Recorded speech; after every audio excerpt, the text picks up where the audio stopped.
year, the Cape Verde and the Balanchine, and then onto the Saeed bin Saror team, and they'll be keen to get a few back on Charlie Appleby from this race, having had to settle for minor honours in recent years. Let's go back to number 2 then, Dallin Njujo. And you can often tell as well the fillies that have come from a European winter, they're often clipped out, etc. This filly, she was a handicap winner off a mark of 79 at the start of 2021. She struggled in handicaps subsequently. Her mark has gone up on the back of some fair runs in listed races, but she does look pretty much up against it here, I'd say. Yeah, it just hasn't had great form as of late, and, you know, for me, would have to show that she comes here and can compete, whether it's a matter of a change of course or a change of scenery. For me, needs to prove something tonight that she can compete with these other mares.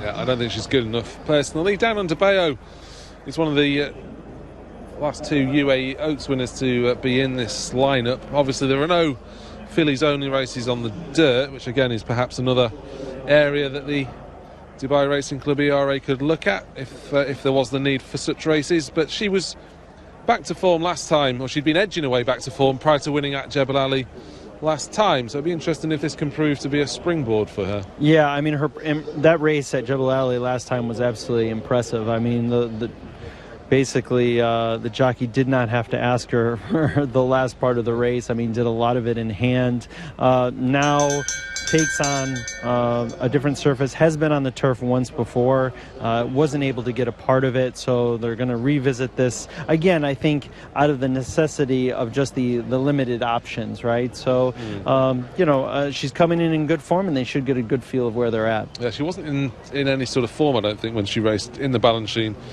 last year. We'll come back to Manasek because she's definitely interesting, but this is Pessimona, who is new to Pia Brandt. She used to be trained in Germany. Pia Brandt's always to be respected with her runners here. She's had 28 of them. 6 of them have finished in the first 3, including in this series of races before.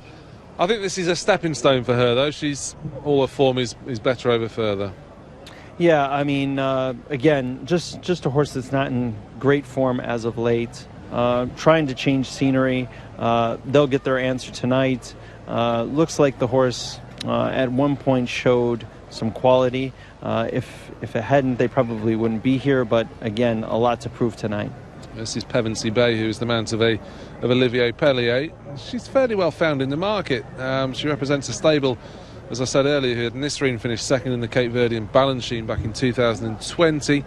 She's been second in a listed race, but does look fairly well exposed after 16 starts, and she's never actually run in a group race, so she needs to continue progressing. Silent Night for Elian Chavez and Patrick Wall. This is probably an easier Cape Verde than the one she ran in last year behind the likes of Althika and Summer Romance, but Soft Whisper's the red-hot favourite, Seth, and it's not hard to see why. She was so impressive here on the dirt last year. Back in England, her turf form was just as good, if not better. Yeah, she's always been well regarded. Coming into a race like this, she is the heavyweight. She is the one that everybody has to beat. She looks in fine form. Raced in October at Newmarket, over 2,000. Probably doesn't want to go that far, most likely. I think cutting back in distance tonight is going to benefit as well. And bringing in the form that she has, Frankie Dettori's on her back, knows her well, and that's going to be a hard pair to beat. Yeah, she was injured in the UAE Derby here last year, hence her absence until that victory at Newmarket, where she beat Marmora. She's tactically versatile as well. Stunning Beauty disappointed in this series of events last year. She was a handicap winner at Doncaster subsequently, but I thought limitations were exposed off her mark since. And similar to a horse that we mentioned earlier, Passion and Glory, once they've disappointed a couple of times in Dubai, is that trend going to continue? And I think Wedding Dance is the more viable alternative to Soft Whisper. Yeah, I would agree with that. She brings in some good form specifically at Wolverhampton, winning off of a 96 rating. Now brings in the same rating here. And like you said, at least this one has to prove how she's going to get over the turf course, but coming in has much better form.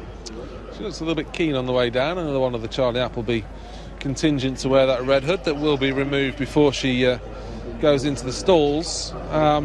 She was returning from 419 days off when she finished well behind Soft Whisper in a listed race at Newmarket. She subsequently went on to